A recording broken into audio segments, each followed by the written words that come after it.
I didn't flinch. I didn't even blink.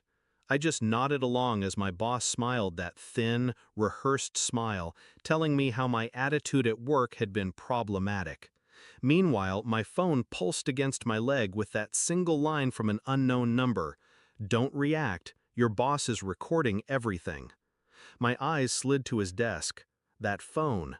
Tilted slightly toward me, screen black, but its camera was pointed directly in my direction.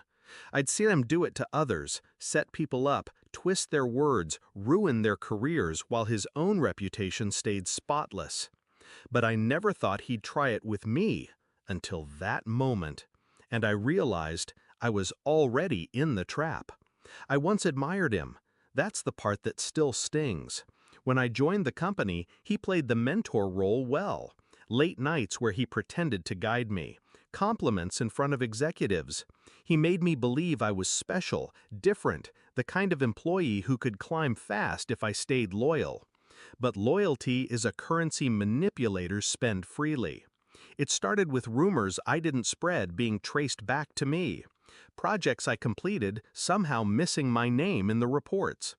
Colleagues pulling away, whispering about things I supposedly said.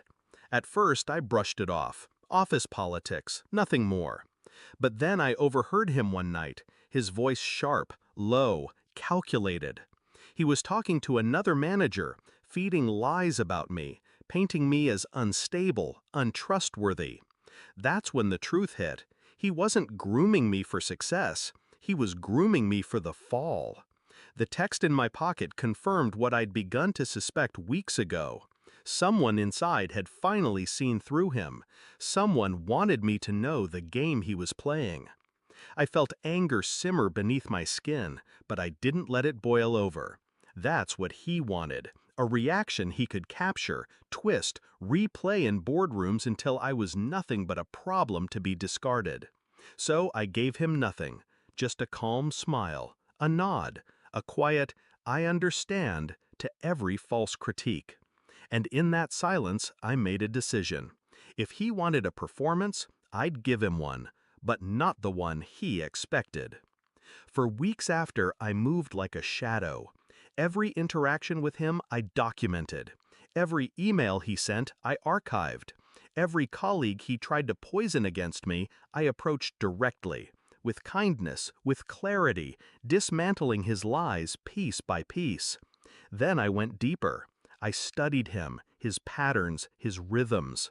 The way he set traps, always the same cycle. He'd isolate, manipulate, record, then report. He'd been doing it for years, and no one had stopped him because no one had proof. That was going to change. I bought a pen camera, small, unnoticeable. I started recording our conversations, his contradictions, his subtle threats. The first time I caught him on tape telling me to adjust numbers so they looked better, I knew I had enough to destroy him. But I didn't rush. No, patience is the sharpest blade. I let the evidence stack until it was undeniable. Then came the review meeting, the one where he thought he'd finally cornered me. He leaned back in his chair, phone still angled, rehearsing the same lines he'd fed to others before me. You need to work on your honesty, your reliability. People feel they can't trust you. I nodded, steady. I understand. He smiled, thinking the recording was painting him as calm, professional, while I looked submissive, weak. That's when I pulled out my phone. Actually, I said softly, I'd like to record this too, for accuracy. His smile froze. His hand twitched toward the phone on his desk, but it was too late. I hit play. From my speaker came his own voice, clear as glass. Just adjust the numbers. No one will check. If anyone asks, I'll back you up. Then another clip. His laugh. Don't worry, I've ruined better reputations than yours. Clip after clip, his own words, his own traps, all turned against him. The blood drained from his face. He lunged for his phone, but I slid mine across the table, letting it spin to a stop in front of him. Don't worry, I said, echoing his own line back at him. I've already backed it all up. The fallout was swift. I didn't even have to go to HR. By the time the board got the files, half the department had already submitted written statements. The unknown number that had warned me, it was a coworker he'd burned before, finally stepping out of the shadows. He was escorted out 2 days later. No severance, no glowing exit memo, just silence, shame, and the weight of his own games collapsing in on him. As for me, I didn't just survive, I was promoted, put in charge of rebuilding the very team he'd poisoned. People ask me if I regret it, if I regret not confronting him sooner or letting him think he had me fooled. The truth?